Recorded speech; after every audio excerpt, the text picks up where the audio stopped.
Hello, everybody, and welcome to Taking Control, the ADHD podcast on True Story FM. I'm Pete Wright, and I'm here with Nikki Kinzer. Hello, Pete Wright.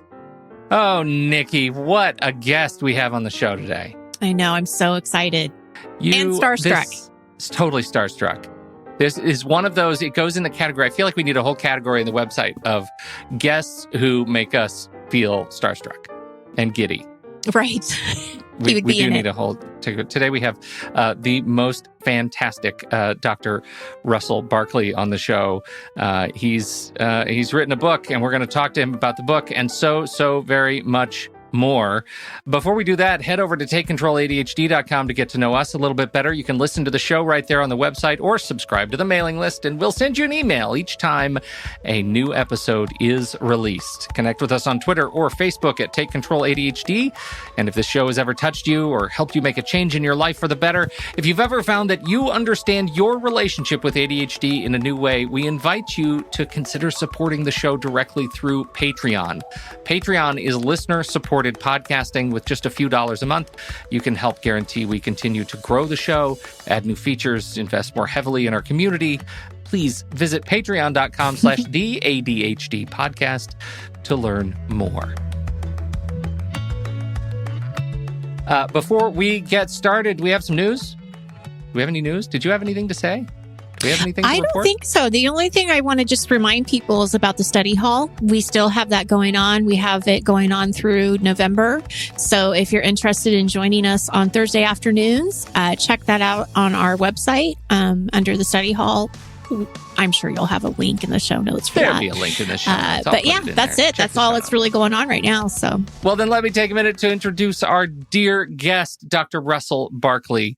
Dr. Barkley is a retired, I think, semi-retired clinical professor of psychiatry at the Virginia Treatment Center for Children in Virginia, Commonwealth University Medical Center in Richmond. But most importantly, he has published 25 books and rating scales and clinical manuals, over 43 separate editions of his publications. He's created 7 award-winning videos on ADHD and defiant children. He has worked with children and adolescents and families since the 70s.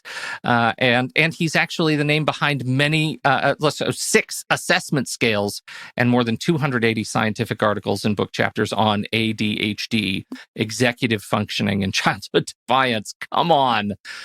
We have been fans of Dr. Barkley's for a long, long time, and we deeply appreciate that he has granted us a bit of his time today. Dr. Russell Barkley, welcome to the ADHD podcast. It is my pleasure. Thanks for inviting me. I look forward to speaking with you about anything related to ADHD. Well, the table is set broadly here. You should have seen when your folks emailed us. It was one of those, it was like in a cartoon where the cartoon character's eyes turn into like jackpot. Like, holy cow, what is he doing writing us?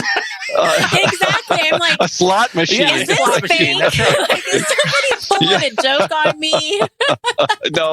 No, that's my publicist, Lucy. I mean, Lucy, she's so good. Well, it is certainly a pleasure to have you here and spend some time with us. And I know our audience is so excited to hear from you as well. So you have this new book, one of many that you have written. Right. And it's this new book called 12 Principles for Raising a Child with ADHD. So can you give us just a little bit of a summary of what it's about? What can people expect? I've just turned 70 this year. I can see the end of my career coming, much less the end of my life. But a year ago, I sat back with some time on my hands and I thought, if I had to distill 44 years of my clinical and research work and the thousands of families I've worked with, and I read thousands of research papers, 100 and some every month that hit the internet, and I track them weekly. And, could you distill all of this to some basic messages? It's kind of a pay it forward moment for me where I'm looking at what is the wisdom you would like to see carried forward from all of this information. And that's when I sat down and created a presentation, and I gave it a couple times last year to standing ovations. And I thought, this has really struck a chord.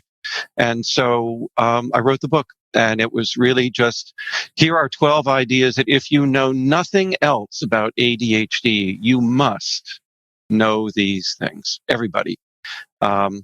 And I was lucky that my publisher agreed with the idea of getting this out there. So it's very complementary to my other parent book, Taking Charge of ADHD. But this really is the 12 best ideas to come out of the last 40 years. Yeah. How do you get to 12? It's just crazy that you would even narrow it down. We've got 400 episodes. I wouldn't even know where to begin. It was 20, but I had to pare it down because sometimes you can get almost too molecular in the principle. And I was looking for grand ideas, kind of like a Stephen Covey 7 Habits thing, which is a book I greatly enjoyed, rather than getting into too much of the texture of these ideas. But I think it could be any number, but we settled on 12 that we thought were unique enough and separate enough to try to capture the landscape. And I think they do a pretty good job of it. So that's where it came in. And that led to the first principle, which is you have to really understand the nature of ADHD. It's not what the name says it is. It's not what the DSM, our diagnostic manual, says it is. It's not what most trade books say it is. It is not a disorder of attention. That is like referring to autism as hand flapping. And yes, they engage in stereotypic motor behavior, but that's not autism. That's just one of its most superficial expressions. And so the first principle that opens the book is ADHD is a disorder of self-regulation. And if we could change the name, that's what it would be, self-regulation deficit disorder. But self-regulation comes from the brain's frontal executive system. And there are 7 mental abilities that come out of this frontal lobe, out of this brain's executive, that allow us to control our own behavior and eventually become independent and self-regulating, self-determined, future-directed creatures. And that's what ADHD is disrupting. It's why it's such a serious disorder. It is truly the most impairing disorder we treat on an outpatient basis, other than, perhaps autism, and some of us think it's even worse than that, unless the autism itself is rather moderate to severe. So, it's a very serious disorder. It'll shorten your lifespan by at least 13 years. You're 5 times more likely to die from this disorder by the time you're 45. And it's a public health menace because it leads to all of the other public health problems that we worry about: smoking, drug abuse, obesity, diabetes, and on, sleeping problems. And people don't get that. So to me, we need to rename the disorder, but we won't. Because of legal and regulatory and other things that would have to change along with it, which they're not going to change. But people who live with people with ADHD or people who have ADHD really need to know this is a serious disorder that cuts through a wide swath of our mental abilities that we depend on for self-regulation. And that's pretty serious. So. And I find, and I think I'm getting this from you or picking it up from you, people just aren't taking it that seriously. No, it's the Rodney Dangerfield of psychiatry, Nikki. I mean, it gets no respect at all. And the name is part of the problem. It's kind of, you just have an attention disorder, get some sleep, go to Starbucks, take a little omega-3/6 and life will be grand. It's that kind of trivializing of that. If I told you this was executive function deficit disorder, you might stop for a moment and take that seriously. If I told you it's a self-regulation disorder, well, self-regulation is what predicts human success and effectiveness. And so you've just undercut a person's ability to, lead a really successful, effective life if they don't get this treated. And that to me is really the crime here, is the superficiality with which the public generally, and in even, my psychiatric colleagues, particularly in the adult area, just don't take it as seriously as they need to. And that's a shame, because it really is, it's pretty devastating. I mean, let me just list the 7 things that are at risk when you get this disorder. Number 1, your self-awareness is going to be dramatically disabled. You're not going to be as good at monitoring yourself, your own behavior, what you're doing. And as a result, you're going to wind up finding yourself in trouble, and you're not even realizing you're heading that way, because other people will be more accurate in assessing you than you are. And so you'll blame them. Oh, it's my mom, it's my dad, it's my teacher. I wish my wife would get off my back. It's my boss. Because you don't see yourself as being as affected by these symptoms as the people around you do. So, number one is, how do you deal with somebody who themselves doesn't fully realize the extent of their difficulties? So, that's why when we evaluate people with ADHD, we always corroborate what they're telling us through other sources, just to be careful here, because they're not always the best reporters of the degree to which they may be having problems. The second thing is inhibition, which we know they're very impulsive people, but it's not just in their hyperactivity or in their language. They're impulsive in their thinking. They don't contemplate ideas as long as other people do. They're impulsive in their emotions, so that their emotions come out too quickly, too raw, too unmitigated, and that'll get you in trouble real quick with your employer. And then they're impulsive motivationally. They opt for the little rewards now, the fun stuff to do now, rather than turning away from that and pursuing the longer term goals with the bigger rewards. And this leads them to procrastination, to distraction, to disruption of their workspace, because there's this constant pull toward what would be more fun and interesting for me to do right now. So the impulsivity really cuts across all areas of human, responding. And then people don't understand this, but it really disrupts visual imagery and hindsight and foresight and the ability to look back on your life and look ahead and use that to advise you of it. It's what we call working memory, this visual imagery system.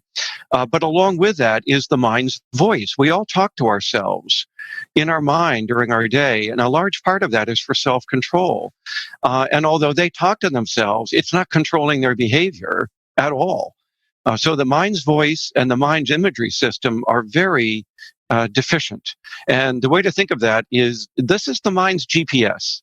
If you were in your car, you would plug in a destination in your GPS, and it would use images and speech to get you to where you're going. So it's exactly like Waze or Google Maps. And that's exactly what the brain is doing. It's uploading maps of your past and projecting those ahead, and it's putting in a destination, and you're talking to yourself as you head to that destination to keep yourself on track, on target, on task. So the brain's GPS is very deficient and highly variable and prone to being wiped out and crashing, if you will. So that's a good way of thinking about working memory. And then, of course, as I said, there's the emotional and the motivational problems as well. So when you put all 7 of these together, this can be very devastating to a person, because it interferes with their ability to do what they want to do, to accomplish the things they set out to do, the goals they have, the plans they have, the projects, not to mention all the stuff everybody else wants them to do. And so we meet with people who are very demoralized because they can't get to where they want to be. And they don't know why, and they blame themselves. Oh, I just don't have any willpower. My mother's right. I'm just a layabout ne'er-do-well who's failing to launch, and it's not that at all. It's a neurobiological disorder of the executive system. And that's what I want people to know. So principle number 1 is, this is not an attention disorder. This is a self-regulation executive functioning disorder, and it's serious. I have a 15-year-old daughter who just got diagnosed with ADHD in February. And I obviously know a lot about ADHD. I've researched it. I coach it. I've been doing a lot around it. So I know a lot about it. My husband doesn't know a lot about it. He knows probably more than a lot of people because of me. Right. but the situation comes to, okay, we know now that she has, she's been formally diagnosed. And when somebody is newly diagnosed and they're young like that, or even younger, right? How much do you either share with them or talk to them about it? Like, I guess, because what happens is I talk more about it with her than my husband does. And my husband is afraid that if we talk too much about it, she's going to get some kind of stigma about it or feel bad about it. So I'm just curious about the new diagnosis. Like, how do parents deal with that? The younger they are, I don't want you browbeating them. I don't Mhm. want you sitting down and telling them what ADHD is. I mean, if they're 5, 6, 7, it's a little early. All they need to know is that they do have this learning and attention problem, and we're going to make some adjustments for you and get you some extra help for that. But I present it to the younger kids with what we call the individual differences model. We all differ. You wear glasses, I wear glasses, I'm bald. God knows you don't want to see me hang wallpaper. I have no spatial ability. My artwork is still at the stick figure level of rendering humans. And, so we all have our weaknesses. And I wish more people would talk about those instead of just, we can be everything we want to be, which of course is absurd. Mhm. We can't. The Air Force told me I'll never be a pilot because I wouldn't know, how to even get in the plane, much less how to fly the thing. And I'm colorblind. So there you go. So, so I prefer to tell kids, look around you. Okay. All right. You see that person, you know that they're not very good at this and I'm not very good at that. And, dad has to wear glasses and he's colorblind and, I can't do mechanical stuff and I sometimes get lost when I'm out driving. Just bring up all of your own foibles and, weaknesses and say, we all have them and here's yours. Mhm. Okay. Yours is you have trouble concentrating on things. And so for them, I do kind of keep it at the attention deficit Mhm. level because they're not going to get into this self-regulation thing at that point. The older they are, the more it's the professional's job to sit down and start explaining it to them because they will take it better from a professional than from Yeah. you. After all, you're just mom, Right. so you can be written off really easily, especially by a teenager Mhm. because, once they get past 12 years of age, your IQ is plummeted and you are the most ridiculous thing and they don't even want to be seen with you. Right. Right. So we got to deal with that. So the professional is going to be more influential at explaining to them. And the way we tell professionals to do it is ADHD is the diabetes of psychiatry.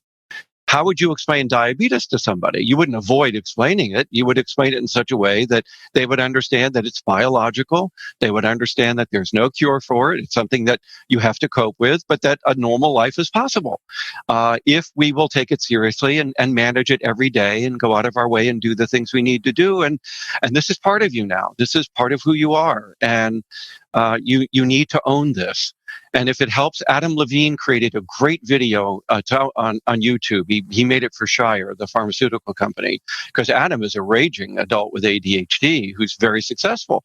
But he talks about the need to, you got to buy this. You got to be the stakeholder. You've got to give up this thing of it's my mom's problem, it's my teacher. I don't have this problem. It's not me. This is you. Okay. So at some point, you got to own your diabetes. You got to own your ADHD. Otherwise, we can't go anywhere. You're going to defeat every effort we make to try to help you because you don't believe it. So step one to me is getting them to understand it and own it. We don't even talk about strategies, accommodations, medications, anything, because that's a waste of time for somebody who has yet to even accept the diagnosis. So to me, there's it's an age-related gradient, but the older they get, the more it's the professional who should be doing it because they carry more weight. And then in the meantime, anytime your child says, "Mom, why do I blank?" Meaning, why am I in timeout again today? Why didn't I get invited to that party? Why are those other kids, picking on me or saying those things? Or why can't I do this at home? I can't seem to finish my homework. They are vulnerable. Those are teaching moments. I call them windows of opportunity. Listen for those, because when they're there, that is your chance to get into that mind and educate. And that's where you bring out the little books from the ADD warehouse about what ADHD is, maybe some of the videos on YouTube. If they're a teenager, I think Chris Dendy's book with her son, A Bird's Eye View of ADHD, is excellent for introducing teens to ADHD. But there's a lot out there to help. So keep it around. But for God's sake, don't just plop them in a chair and duct tape them in and browbeat them, Right. As if you were interrogating them for espionage, because, that's just not going to wash. But I watch for vulnerability. Yeah, that's a really and then I teach good to it. point. And I love the comparison of the diabetes because it's so true. If you have diabetes, you have to monitor your blood sugar. You have to take the insulin. You have to do these things, and you do them daily. It's about health. It's about wellness. It's about exercise and hygiene and nutrition. Well, so is ADHD. I mean, ADHD is about owning it. And sometimes I might have to take medication. And I do have to watch my diet because there's a tendency to drift to junk food when you're that impulsive. And that leads to obesity and diabetes. So, I have to watch that. I have to exercise because that really helps control my symptoms better and gives me more effort and self-control than I would have if I didn't work out or exercise. So I have to do that too. And then I have to ask for these accommodations at school because it's no different than somebody in a wheelchair saying, hey, let's put a ramp in front of this building, people. I want to come in there too.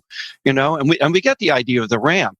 Nobody says to somebody in a wheelchair, why should we do it for you when we don't do it for the other kids? Pardon my whining, but I do call it the educator's whine because it tells me that you don't know what you're talking about. You would never say that to a physically disabled person. And yet teachers say this to ADHD families all the time. Well, why should we make that exception for your child?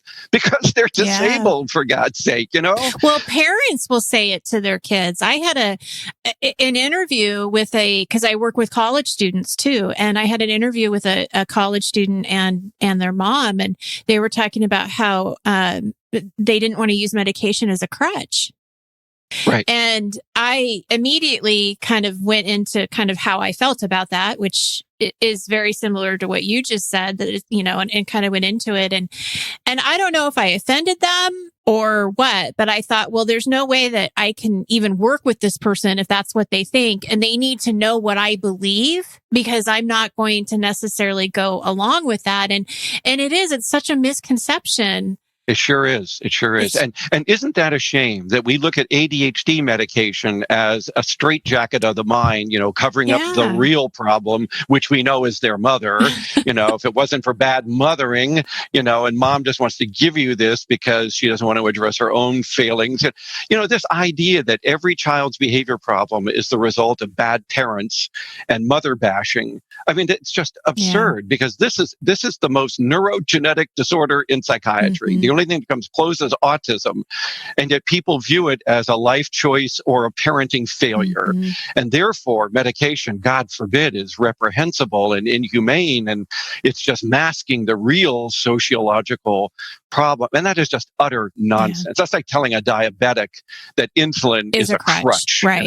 That's right. Yeah. And if you wanted to, you could will your pancreas back into normal health. Well, that's not going to happen. So that's right. Yeah. So thank you for pointing that out. You have, and you write about that very early in the book, and it is stunning to me how many people we have here who are, that we're still having this conversation, because this was a conversation we were having about my peers when I was in the 6th grade. Like it's the same language is still being used. So it is stunning to me, but it's you've put yourself in a position through your writing and educating on the subject of not just helping others to understand what ADHD is and helping those of us living with ADHD understand ourselves a little bit better, but of engendering a sort of advocacy about ADHD in parents and educators and healthcare workers. I wonder if you could talk a little bit about what it is that you want this book and your sort of legacy to be around building advocates in support of ADHD. Well, clearly, especially in the Taking Charge book, I talk about a parent's role, or even the role of somebody adult with ADHD, that there are 3 roles. One is you need to learn more about this than other people. That's part of the ownership to me. And that is you need to become an expert. And I quote David Lindsay, "A truth is an assembled thing. Read widely. Don't just take it from one source. But you need to know as much as you can about this, because that will help you understand why you need to treat it the way we treat it." The second thing is to become what I call the executive parent. That's the advocacy role. That's where when you go into meetings, don't be intimidated by doctors and school professionals and teachers and others, because nobody knows this child and nobody knows you better than you do. So take charge of that meeting. These people work for you. And yet they want you to think that you work for them and they're the experts, and they frown upon you and are condescending to you. And don't take that. That's, to me, if a professional does that, that clearly tells me that, first of all, they're condescending and arrogant, but also that they probably don't know what they're talking about. So yes, you're absolutely right. First of all, I want people to own it and stop denying it. I want them to understand that it's more serious than they think. And then I want them to advocate for the services that are available to them, or even getting new services if necessary. And because, nobody's going to advocate for you any better than you are. And you look at any movement where people have changed their perspective about whether, it's LGBT, whether it's, civil rights and injustice, even earlier, whether it has to do with, other disabled people like autism or intellectual disability or LD, those people got pretty militant at the beginning in order to push back against what I thought was societal prejudice and stigmatizing of them, and just a lack of seriousness about it. But, just as an aside, I think we partly created this in the field of psychiatry and psychology ourselves, because we have had 150 years of teaching people that the environment is everything in determining how you're going to turn out. Whether it was Freud's ideas about parenting, whether it was Watson and Skinner about the role of environmental consequences and contingencies of reinforcement, whether it was Marx and his views on the environment as creating sort of a historical imperative for society, kind of a utopian idea that we can engineer societies to make people more perfect. Every one of these ideas across all of these thinkers held the environment up as the most important determining factor in human life, welfare, society, and so on. And yet science has continued to reveal just how strong the role of genetics, biology, and chance are in human outcomes. And that the things we thought were so important turn out to be somewhat important, but not that important. And, you can't engineer people the way we think you can. So this idea has led people to think that if a child has a problem, it's the environment. And the environment we blame is the parents. Schools take a hit on that too. Bad schools, bad parents, diet, sugar. But notice everyone blames the environment, and nobody accepts the neurological and genetic basis of certain human traits and predispositions, but they're there. You say throughout the book, in addition to here, ADHD is due to the fast pace of our culture, sugar, too much screen time, simply, and you call it a myth, right? And we do get this question often. Yes, I know ADHD exists and that it doesn't exist because of these things, I'm saying in heavy air quotes, but to what extent do these things potentially exacerbate symptoms or experience of ADHD? Because there are people out there who want to know and are making changes to diet and screen time and things. So what does that look like? Yeah. Well, what it looks like is that there's a small element of diet involved in young preschool children with regard to food coloring. So, there's a little tiny bit of evidence that might suggest that that's an irritant only to preschoolers over time. So if you're going to take something out of the diet, that might be it. But it's not sugar, it's not additives, it's not fine gold stuff like salicylates and flavorings and the things he talked about 30, 40 years ago as causing ADHD. It's none of those things. So you can get rid of that. But every time we do these large studies of hundreds or thousands of people, we do pick up a little bit of a signal around dyes, around food colors, and mainly with kids under 6. So there's a little bit there. Okay. The second thing, there's a little bit of evidence that ADHD children are more likely to be iron deficient, and iron deficiency could lead to fatigue, and fatigue could show up as exacerbating your attention and your ability to concentrate. So, if you're a little iron deficient, have your pediatrician check that out and, take some iron supplements. But by the way, that's a small minority of kids. So we don't want to be giving iron to everybody with ADHD when it's really just the kids who are deficient where that might be good to do. So again, I don't want to throw the baby out with the bath and say there's nothing there. There's nothing there that's that important. That's, it's not the main cause of ADHD. What we have learned about screen time, whether it's, smart technology, iPads, tablets, computers, gaming, whatever, is it's the other way around. Having ADHD causes you to gravitate to, become more addicted to, more dependent on screen technology because it's very engaging. And as I said, people with ADHD are looking for what can engage me right now, what's exciting, what's stimulating. Yes. And so, 17% of these kids have a gaming addiction by 15 years of age. Mm-hmm. I mean, it's remarkable how susceptible they are to that technology. But that's the ADHD leading to the excess use and it's dependence not on the video that. games that are causing it. That's the important No, piece. that's not doing it at all. Right. And some of the early studies that suggested that it were correlational, and they got the chicken and the egg backwards because it was just a relationship. People with ADHD watch more screen time. Well, notice that that's kind of like a Rorschach test. Now you're going to project on your own interpretation. Oh, well, that means screen time is bad. No, it means people with ADHD search out these more engaging media. If screen time does anything, particularly social media, contributes to depression, it doesn't contribute to ADHD. So, we have to be careful about that too. So we don't see anything there either. All of the major players in ADHD are in the realm of biology, and there's a little bit of environment, but it's mainly toxins like alcohol during pregnancy, or being exposed to certain pesticides, or certain industrial chemicals that you might be exposed to. These could be having a detrimental effect on brain development. We know lead does too, lead poisoning. But so where there's a role for the environment, it's a toxic sort of effect of these chemicals in the environment that might be doing it. But it's not parenting, and it's not, the fact that you did or did not time out your child for misbehavior. It's not discipline.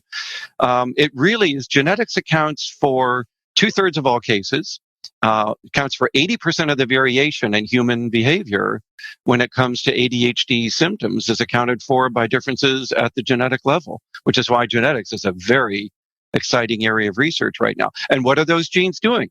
These are genes that build and operate the frontal lobe and the executive circuitry and the functional connectivity of the brain. So that links the genes to the brain. And that explains why the brain is 3 years delayed, 2 to 3 years behind in its maturation. The connections aren't connecting up as quickly. When they do connect, they're quite variable. They're almost like a TV signal that comes in and out, and so even when it's working, it's not working consistently very well. It's the genes that are doing this to the brain, and it's the brain that's causing these behaviors to be manifest the way they are. And as a result, biological remedies are okay for biological disorders, hence the reliance on medication as part of a treatment package. He was very quick to point out it's only one of many things we recommend and not the only thing. But that's why. What this leads me to is the second principle in my book, I think, is so important, is for parents to know this, that you didn't cause this. This is the gift you were given at birth. This is a unique genetic mosaic of everything in your family. All those traits out there have combined and conspired to create this unique individual, some of which is their ADHD. And because it's largely neurogenetic in origin, you are not going to engineer this out of this kid. You have got to stop thinking of yourself as an engineer architect. You are instead a shepherd to a disabled person. And boy, does that shift the metaphor and the framework, because shepherds don't change sheep into cats. We don't do that. Shepherds care for the sheep. It's a very important role.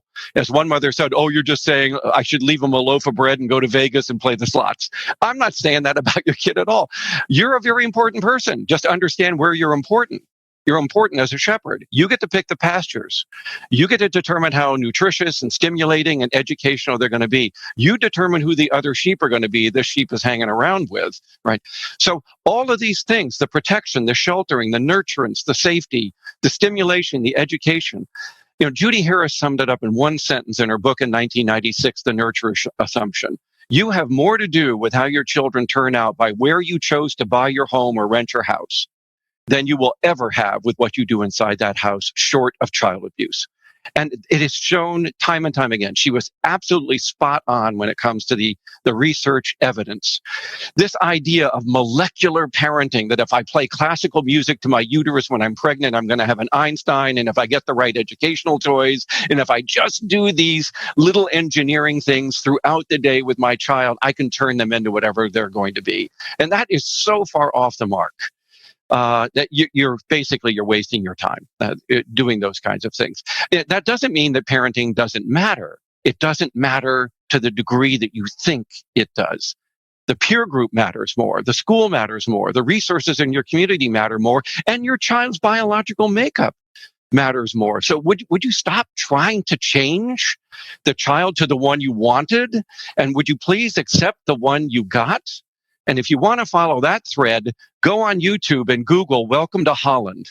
And then go looking for the one on ADHD, because there's one on there for autism, there's one on there for Down syndrome, and it's about a mother who expected X during her pregnancy. She was going to go to Venice, right? And so being pregnant was like learning Italian and doing it right and getting ready to go to Venice, and you had the map and you studied the language and you read up on the food and you were ready for Venice, baby. And you got on that plane and it landed in Amsterdam. You are so unprepared for this. And now you're running around trying to create Venice and Amsterdam. Would you live in Amsterdam? That's where you are. And I'm sorry you didn't get the child you wanted, and that those dreams are crushed, and that you have to jettison whatever that was, Parents' Day at Yale, for instance, or something like that. And would you please just accept and love the kid you got? I mean, it's kind of like the Stephen Stills record. Love the one you're with.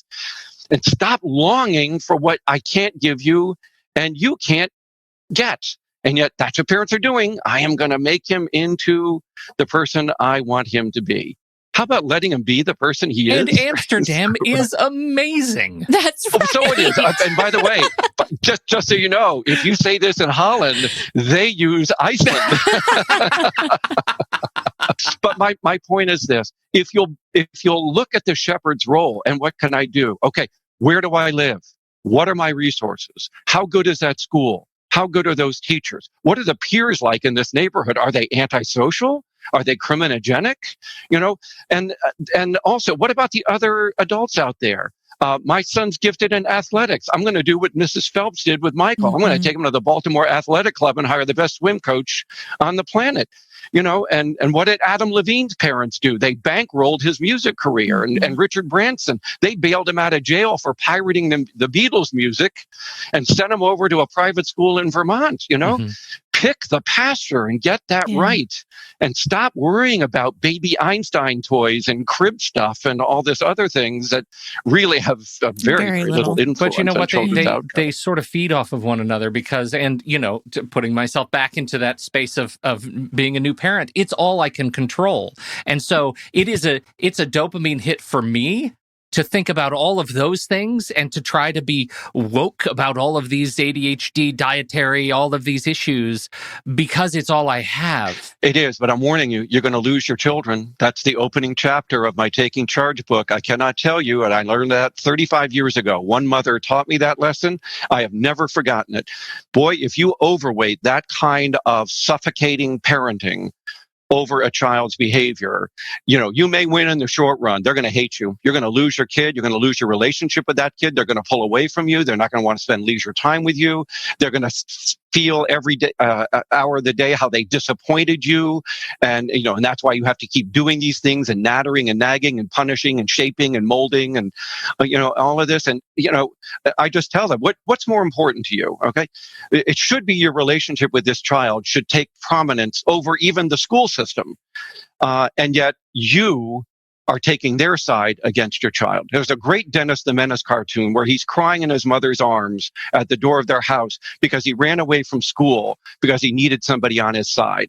And that even brings tears to my eyes now because I see this all the time when I saw clinic patients, was this idea that we're taking sides against our children.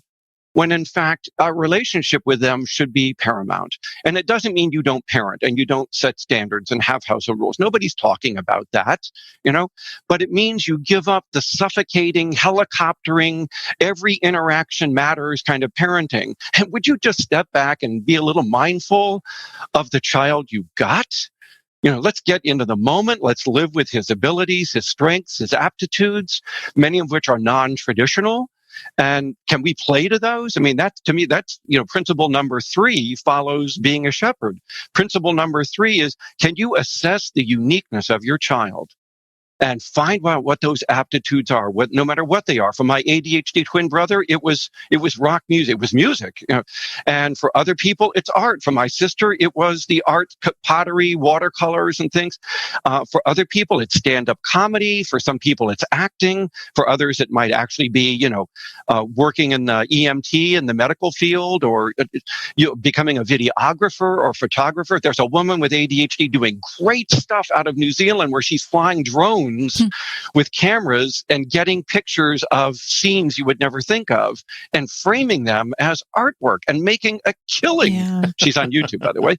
But my point is, look at all these non-traditional pursuits that people can succeed in. And we won't even give them a chance. No, it's got to be the educational route to success. Everybody's got to be a lawyer, a doctor, a white collar professional, and that's the pathway. And if your kids aren't on that pathway, God help them. And I'm just saying, there are many paths.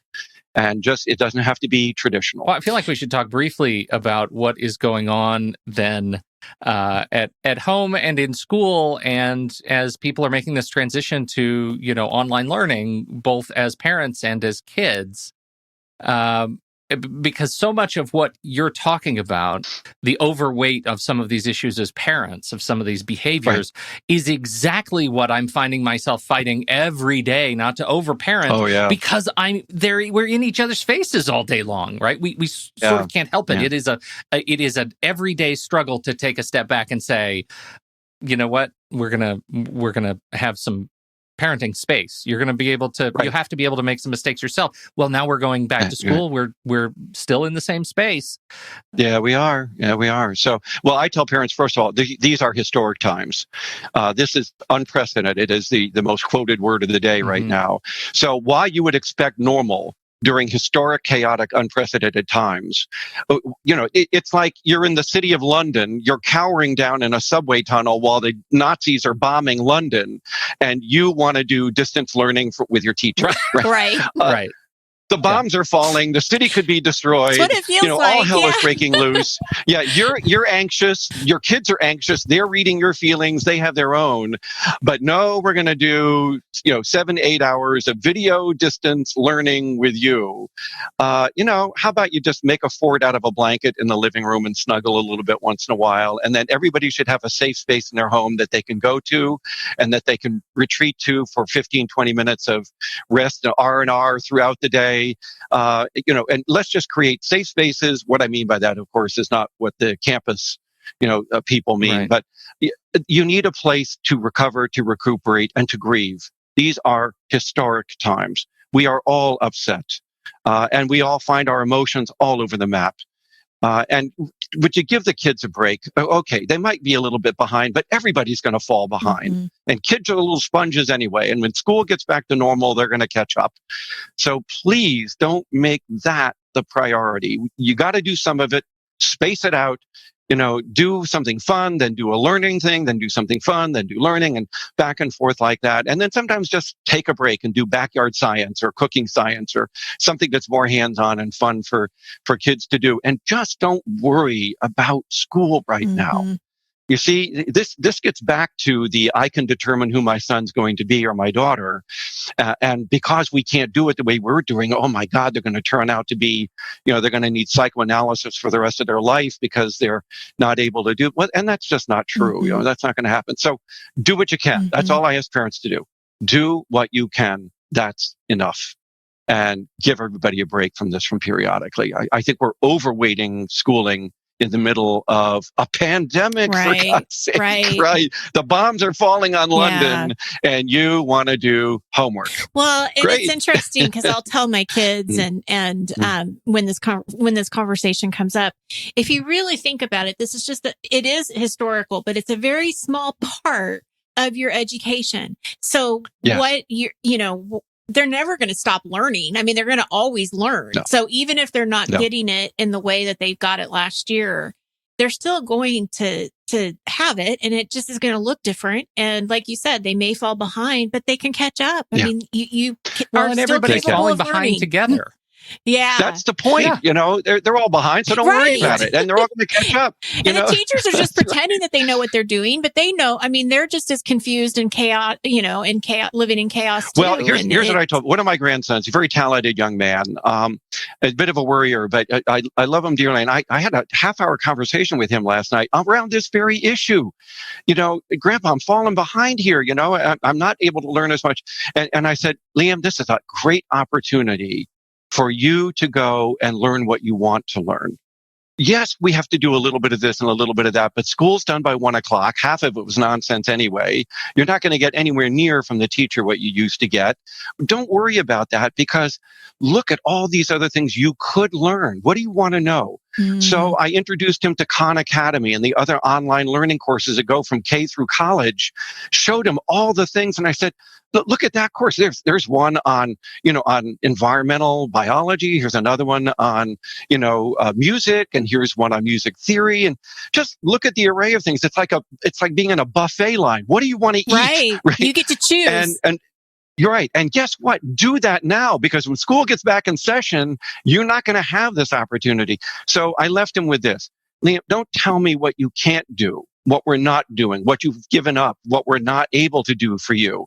And look around at, what could I be doing with this now? I've always wanted to learn about the weather or about birds or about, animals or whatever. It doesn't matter. Whatever it is, right? Now's your chance, right? And follow that passion right now, because they can't take that away from you. You are learning. You may not be learning what they want you to learn, but you'll pick that up very, very quickly. So he's going to start doing that now. He's bookmarked an hour a day to just explore new topics and do a deep dive into them, based on whatever the passion is. So I'd rather have you do that than, worry about so much about the schooling. We all got to get it done. I'm not belittling that, but I just think we're way, way overemphasizing that. Now, you earlier were talking about taking charge of your ADHD. So that's a book that you had out earlier this year. Is that correct? It's actually in its fourth edition. It came out 20 years ago, and the fourth edition was published last month. Yeah. Okay, that must have been the fourth edition of Taking Charge is last month, and the 12 Principles is next week. Yeah. Okay. So, sometime in the next week or so. And they're both out there. Plus, I have one for adults on Taking Charge, and I have another one for people who live with adults called, When an Adult You Love Has ADHD. I wonder, very clever title there. In that light, Russ, you spend time writing this book, and it's a book, as you distill these 12 disciplines for children. How has that impacted the way you think, if at all, the way you think about adults and ADHD? Is it given you any new insights? So let me just give you two of the ideas then, if you don't mind, Pete, about what ideas that apply equally across the lifespan. All right. Number one, ADHD destroys the biological clock. There is no internal clock, and if it's there, it's not functioning well, and it doesn't matter because it won't guide you. And that is why ADHD is the worst disorder in psychiatry for time management. There is no disorder. It is 4 times worse than any other disorder as to what it does to human time management, to the ability to be on time, in time, over time. It's gone. Time escapes them. And I have a picture where I show parents, here's a normal clock for typical kids or typical adults. Here's a clock for ADHD people. All the numbers are in a pile at the bottom of the clock. There is no time. What are you talking about? I showed them the Dennis the Menace cartoon where he's staring at his father, very puzzled about why his father is setting the grandfather clock, because Dennis is saying, isn't it always now? What do you need this device for? It's always now. And there's another great one of this kid who's waking his mother up at 3 o'clock in the morning to say, Mom, I got to have a diorama of the Hoover Dam by 8 o'clock tomorrow, right? So, right. Yep. I mean, he just left everything to the last minute, right? Because he lives in the now. Yeah. That's where they live. And yet, what do? We give them time intervals, time limits, deadlines, assignments. You got 30 minutes to do this. You got a week for a book report. So I tell parents, the minute you put time into a task, you just disabled your child. Mm. So how do we compensate for no internal clock? We make it external. And the adults have to do this too. There must be an external marker of time. There's a 1-foot clock you can get at Amazon with a red disc, and you set it for any interval within the hour, and it shows your child how much time has passed and how much time they have left. You can use, by the way, analog clocks are better than digital. Digital does not give you the flow of time the way an analog clock shows you where you are within time. We also tell parents that there are timing devices you can get at the ADD warehouse that will help cue you. So there's all kinds of things. There's calendars, there's, Outlook and, your Google Calendar. There's all kinds of ways of programming time so that it's outside of you and yet gives you that sense of that flow. But you just need to know that they live in the now. And as my friend and colleague Virginia Douglas said back in the 80s in Canada, if you don't manage the now, you don't manage these kids. Yeah. So don't talk about next week, summer reading, next month, the book report. You break that into tiny baby steps.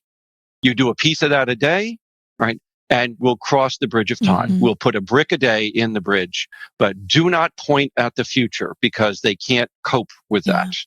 They have no sense of time. Now, granted, they will get a small one, but even in adulthood, the sense of time in an adult with ADHD is markedly abnormal compared to what normal, typical people have. Well, and that's something that I think is really. I mean, I'm really resonating with that experience because it feels like something that, for me, time is not something that I've ever been able to internalize, which means I've never been able to climb the mountain of understanding of time. I've only been able to master the skill of technology that helps me to automate it, right? To see it, to keep it present. It never has made sense, but I've got a skill that I can reach out to. I've heard that from so many adults with ADHD. Time escapes me. I don't know what you people are talking about. You know how one person put it? He said, if you want to know what my life is like, I'm adrift on the ocean of time with no rudder. Yeah. I am just being bounced around by the waves of the now, and whatever they take me and the currents go, I just get pulled along by the nose because I can't grapple with it. I can't use time to guide me. The internal sense of time, which we all use. And time management is the single best predictor of adult effectiveness in our occupation and educational lives, because everything about adult life is time sensitive. Right. So, boy, you talk about a disabling symptom. It's this one. One, time escapes them. Make time physical, make it external, put it in the visual field, keep it in the now, and then break large time assignments into quotas and baby steps and do a little piece a day. That's how we deal with time. Number 2, working memory, holding in mind what we're doing and how we're going to do it. That's part of the frontal lobe system, right? That is shot. It's like old men. You go to the mailbox and you forget to get the mail. You're just being pulled by the now. So having ADHD is like being old like me times 10. Your working memory is going. It is gone. So what can we do? Same principle. Make it outside the brain. In tech speak, offload working memory. What do I need to be doing here? What are the steps to doing that? In the now, all right, it's on a card. It's on sticky notes. It's in my day calendar. It's in my journal. And by the way, low tech is a better storage device than high tech. By that, I mean, don't get into these digital recorders and, programming your schedule into your computer, because you won't, right? And you won't charge up the digital recorder, and you'll forget where the charging cord is, and it'll be under your car seat or the dog will eat it. So, we've discovered that high tech doesn't work well for people with ADHD because it comes with a certain burden of its care. Low tech is better. The notes, the journals, the charts, the week at a glance calendar. This all needs to be offloaded in front of you here. And that's true for kids, and it's true for the adults as well. So get it out of your head. get it on a storage device, and it will guide you. Just as I have a do list in my kitchen of what I plan to do today.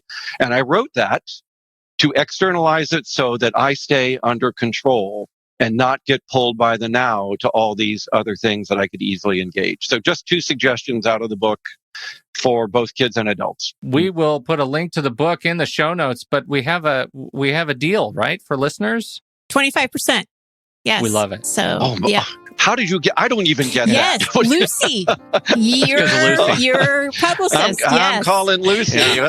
That's right. Well, congratulations, That's everybody. right. There goes my royalty. That's right. She's giving it away. That's right. She gave away my royalty. Yeah, Well, thanks. I have to say, Dr. Barkley, it has been such a pleasure listening to you speak, having you here on the show, answering our questions.